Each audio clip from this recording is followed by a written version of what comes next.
Fauda's secret love. A nation divided, the venerable city of Jerusalem, draped in its nightly mantle, often exudes an ethereal mystique, its ancient stones softly illuminated, hushed in a tapestry of velvet and hushed whispers.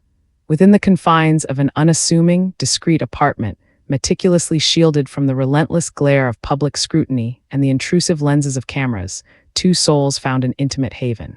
Their bond, a profound affection deemed by some as utterly forbidden, blossomed in profound secrecy, a defiant affirmation of love in a land perpetually entangled in its own internal conflicts. The very air within their private sanctuary thrummed with a tension that was simultaneously exhilarating and terrifying, a constant, unspoken companion throughout their clandestine 4-year relationship. Sahai Halvi, widely recognized for his intense, often guarded portrayals in the acclaimed television series Fauda, would meticulously shed the persona of his on-screen character within these protective walls. His eyes, typically sharp, watchful, and reflecting the vigilance of his fictional role, softened perceptibly as they met those of Lucy Aharish.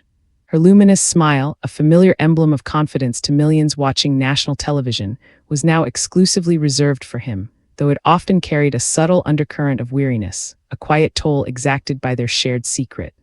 Years prior, in a ceremony known only to an exceptionally select few, they had exchanged sacred vows in a private wedding, an intensely guarded secret that symbolized their profound hope for a shared future and their unwavering commitment to each other. Lucy Aharish, reflecting on the precarious equilibrium of their hidden existence, once confided the gnawing apprehension that defined her daily life. "Every morning, I wonder if today is the day it breaks." The secret. The liberation. Her poignant words encapsulated the daily trepidation, the constant vigilance and careful maneuvering required to maintain their meticulously constructed facade. Sahai Halvi, ever the pragmatic pillar of strength and grounded resolve, would respond with quiet conviction, "Then we face it together. Our love isn't a weapon, Lucy. It's just ours." This deceptively simple exchange underscored the profound personal cost of their union and their mutual, unyielding determination to safeguard it against an unpredictable world. On a dimly lit shelf, a small, framed photograph offered a silent, poignant glimpse into their past younger versions of themselves, beaming with unadulterated joy, the ink still fresh upon their marriage certificate. It served as a powerful, unspoken testament to a happiness they had consciously chosen to conceal, driven by a palpable and pervasive fear of the societal backlash their revelation would undoubtedly unleash. The silence that frequently settled between them was not an absence, but rather a profound, resonant presence, laden with unspoken vows, shared anxieties, and an unbreakable bond forged in the crucible of a love that boldly defied conventional norms. The spectral presence of discovery, a persistent and unwelcome guest, perpetually haunted the periphery of their meticulously guarded sanctuary. The delicate veil of secrecy, painstakingly maintained for 4 arduous years, was, in an abrupt and brutal instant, irrevocably torn away.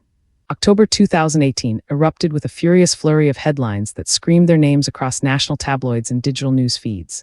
Sahai Halvi and Lucy Aharish secretly married. The news disseminated with the uncontrollable velocity of a wildfire, swiftly igniting a national debate that rapidly spiraled into a maelstrom of vitriol, condemnation, and often outright hatred. The quiet, insidious fear that had shadowed their private world materialized overnight into a monstrous public outcry, engulfing them in a storm of controversy that would shake the very foundations of their lives. Among the first and most vociferous to launch an attack was Oren Hazen, a former Likud member of the Knesset, whose words, delivered with chilling, venomous precision on national radio, left absolutely no room for ambiguity. Hazen declared, his voice dripping with barely contained outrage, "This isn't love, it's assimilation. Lucy Aharish has seduced a Jewish soul. This is a dark day for Israel, a threat to our national identity." Sahai Halvi has converted to Islam in spirit, if not by ceremony. His accusations, raw, deeply personal, and overtly designed to provoke, sent shockwaves throughout the nation, resonating with a segment of society deeply, even existentially, concerned about perceived demographic shifts and the preservation of Jewish identity in Israel. Hazen's denunciation was not an isolated incident. Soon after, Interior Minister Aryeh Deri, an influential ultra-Orthodox rabbi and a figure of considerable political power, lent his formidable voice and religious authority to the burgeoning chorus of condemnation. Derry, speaking with the measured gravitas of his high office, stated unequivocally, "This marriage is not the right thing to do. We must preserve the Jewish people, and assimilation is a grave danger. I call upon Lucy Aharish to convert to Judaism.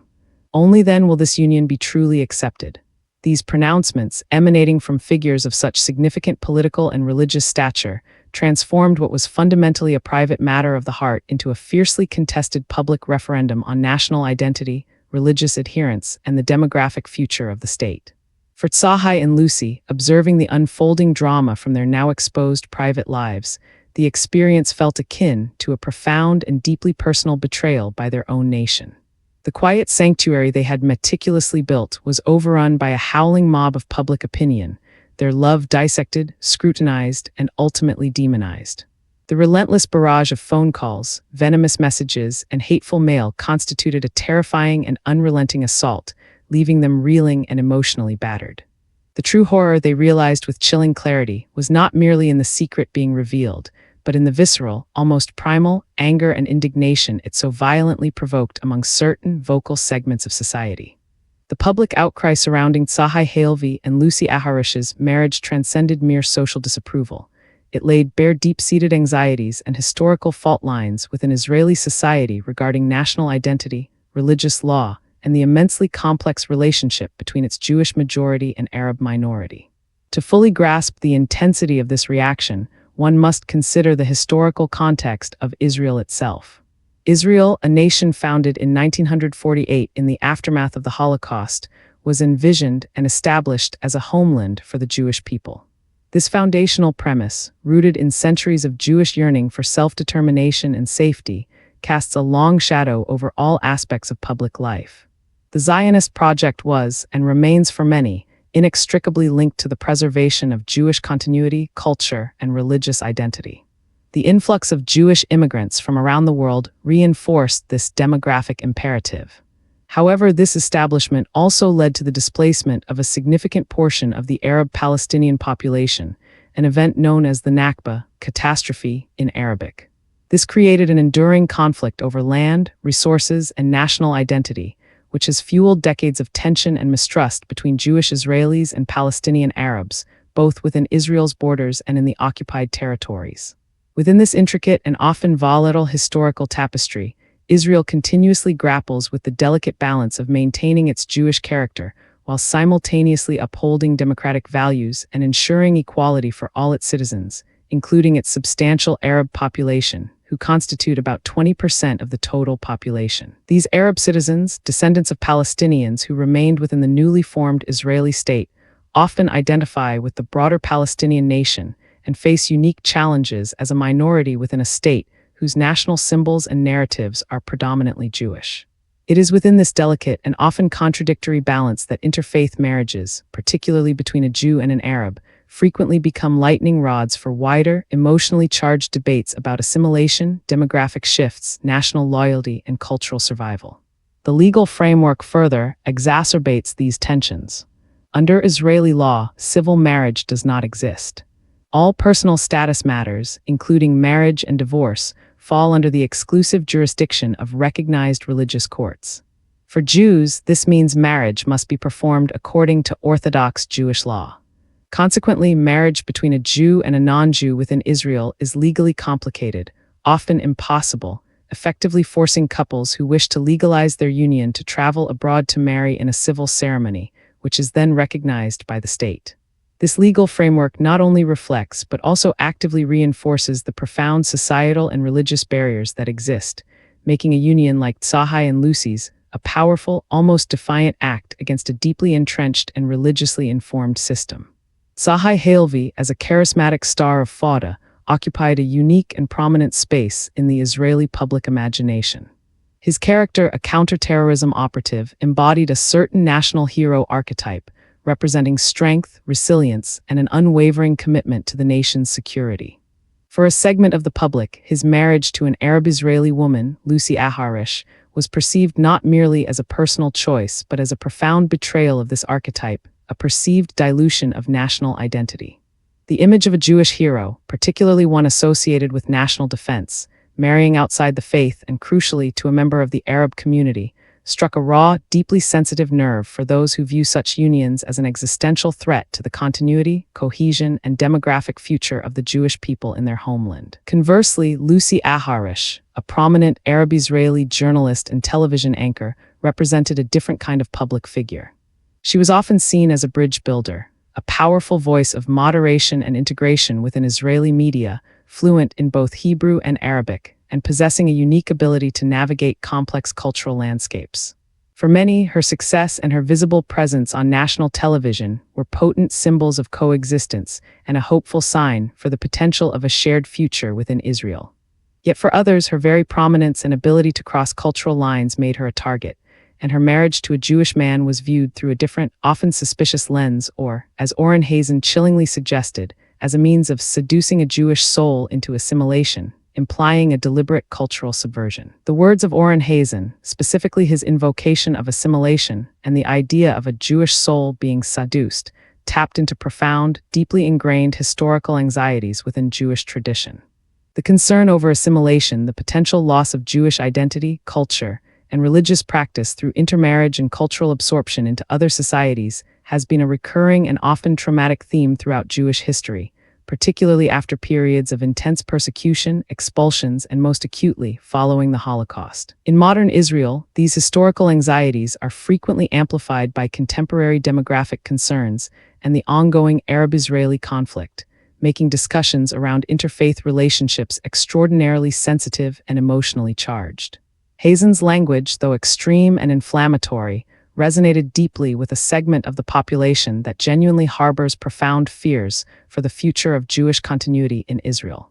Similarly, Interior Minister Aryeh Deri's public call for Lucy Aharish to convert to Judaism was firmly rooted in an Orthodox religious perspective, which holds that conversion according to halakha, Jewish law, is the only path for a non-Jew to fully integrate into the Jewish people and for an interfaith marriage to be legitimized. His statement, while framed as offering a pathway to acceptance, simultaneously and powerfully underscored the profound societal and religious expectation that in such unions, the non-Jewish partner is expected to embrace the Jewish faith to achieve full societal and religious legitimacy in Israel. This perspective highlights the powerful, often prescriptive role of religious institutions and their leaders in shaping social norms, expectations, and even individual life choices within the country. Amidst the deafening roar of condemnation and the torrent of public criticism, Tzahai and Lucy stood firm, their love transforming into a defiant beacon against the raging storm. The public scrutiny was relentless, intrusive, and often undeniably cruel, but their bond, meticulously forged in years of shared secrecy and now rigorously tested in the crucible of public opinion, proved to be unyielding. They refused to cower or retreat, opting instead to face the onslaught with dignity, courage, and unwavering mutual support. Their story, however, was not solely one of attack and vilification. It also became a powerful catalyst for profound, heartening expressions of defense and widespread solidarity from various corners of Israeli society. From within the very halls of the Knesset, powerful voices of reason and support rose to challenge the prevailing narrative of hate, division, and intolerance. Yoel Hassan, a member of the Knesset from the Zionist Union, was among the first to condemn the egregious and incendiary remarks, particularly those of Oren Hazen. Hassan declared, his words sharp with indignation and moral clarity, Oren Hazen's statement is disgusting, racist, and anti-Semitic. His words shame the Knesset and the state of Israel. This is a personal matter of love, not a political battlefield. Hassan's forceful intervention aimed to fundamentally reframe the debate, pushing back vigorously against the politicization of a private relationship and highlighting the dangerous implications of such divisive rhetoric for a democratic society that prides itself on pluralism. His pointed use of terms like racist and anti-Semitic, implying self-hatred for a Jew condemning another Jew for intermarriage in such extreme terms, underscored the severity of his disapproval and the gravity of the potential damage. Shelley Yachimovich, another prominent Zionist Union MK, drew a stark and powerful comparison, eloquently highlighting the dangerous, almost dystopian undertones of the criticism. Yachimovich famously invoked the fictional world of J.K. Rowling's Harry Potter, stating, "The pure bloods against the mudbloods," just like in Harry Potter, where the Death Eaters sought to divide. This sentiment has no place in a democratic, enlightened society. Her analogy resonated deeply with many, equating the rhetoric against Sahai and Lucy to a dangerous ideology of racial purity and division, thereby starkly exposing the potential for extremist thought to take root and flourish if left unchecked. Her potent comparison underscored the gravity of the language used by critics and its potential to undermine the very fabric of an open, tolerant society.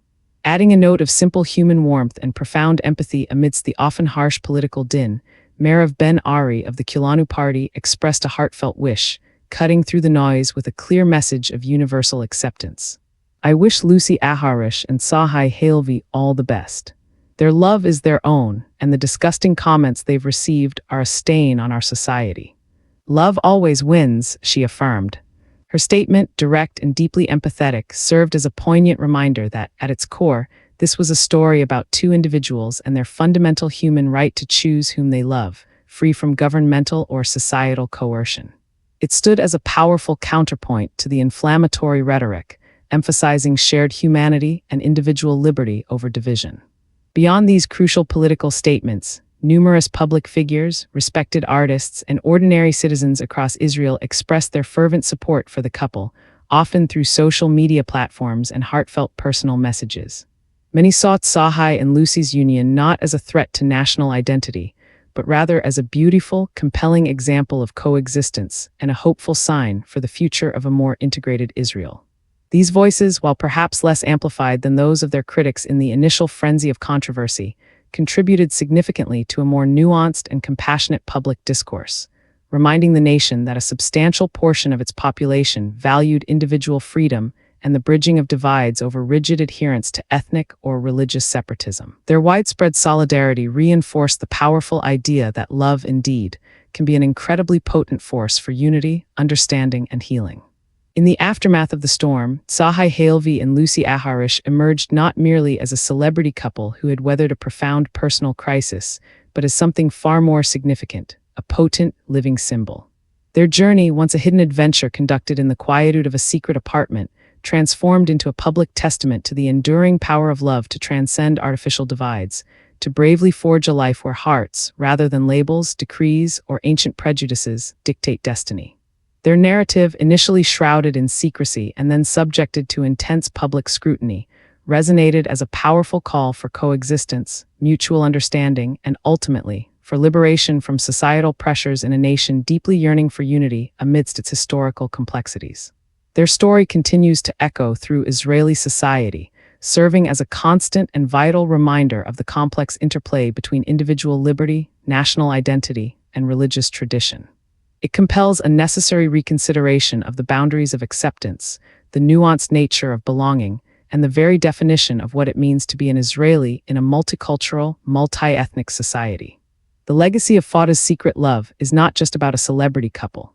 It is a profound reflection of the ongoing struggle within Israel to reconcile its foundational ideals with the lived realities of its diverse populace, illustrating that even in the face of deep-seated division, love, in its purest and most defiant form, can become an unexpected yet powerful catalyst for essential dialogue and ultimately for deeper understanding of liberation.